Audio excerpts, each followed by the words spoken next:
as the Christians say, the devil's greatest trick is the fact that people don't believe in him.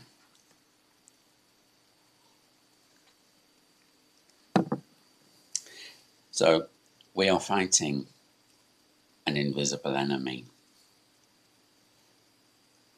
Because he's invisible, people don't even know that they're in a war zone and the war's going on around them every day, and they are the victim, and they don't know that, and they don't know that they don't know that. This is why the devil can continue his campaign of war against the human species for so long, and few people know. Even many Christians, they don't believe in the devil. Not realistically. They might think he's a symbolic abstraction of the human condition. However, the devil isn't flesh and blood, physical being like our bodies. No. The devil is more ghost-like. He's not a ghost, but he's immaterial, not physical as such. And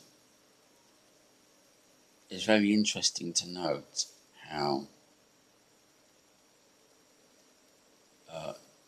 demons and also aliens, if you study the literature of the alien community, alien researchers, they all focus on human emotion. And so they talk about this in the UFO community, how aliens themselves focus on people's feelings, and they're fascinated by human emotion. Now, I believe they make a mistake in the UFO community because they explain that by saying aliens themselves don't have emotions, and therefore it's a mystery to them, and that's why they keep researching our emotional reactions. But I think that's wrong. The aliens are very interested in human emotion because they are emotional entities. They're not physical. They exist at a mind level, but don't have physical bodies, and emotions are mental. They're in the mind.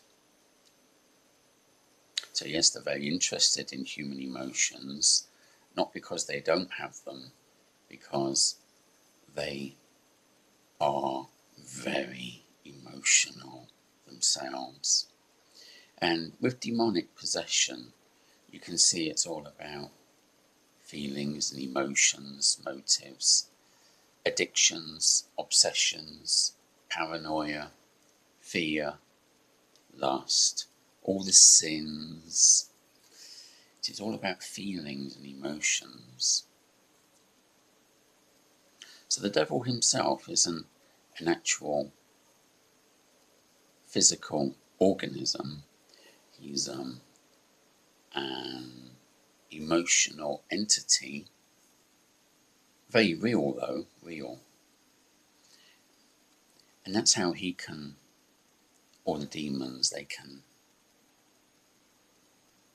control individuals by impressing their own emotions onto human beings by focusing, however, their own thoughts, desires, intentions on a human mind, that person then starts to feel those feelings, have those obsessive thoughts, paranoid phobias, tempted by desires.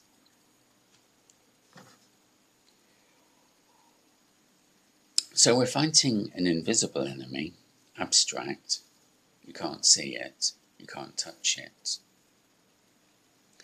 And that's why he's the winner. Because we don't oppose him. Sometimes we fight our own feelings, thinking they're our own feelings, not recognizing that they come from an external source, an external evil source, external evil, not from inside myself. Since the enemy is invisible, how can we fight him? And since he's non-physical, a sword or a weapon can't help you against an immaterial, ghost-like entity. So, how can we fight the devil and his demons? Well, their power lies in that they are invisible and people don't recognize them. As soon as we start to recognize their influence and know that they are an actual, real being, a distinct, separate, intelligent, living entity moving around amongst us, then they lose a lot of their power once we recognize them.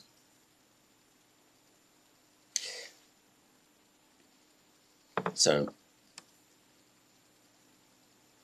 the first weapon in the fight against the devil is to start to see his influence around us. And I don't mean paranoid imagination, just dispassionate, clinical, empirical observation, analysis, recognizing the devil and his influence as a real force in the world is the first weapon to protect ourselves and to fight him in this war against what is an invisible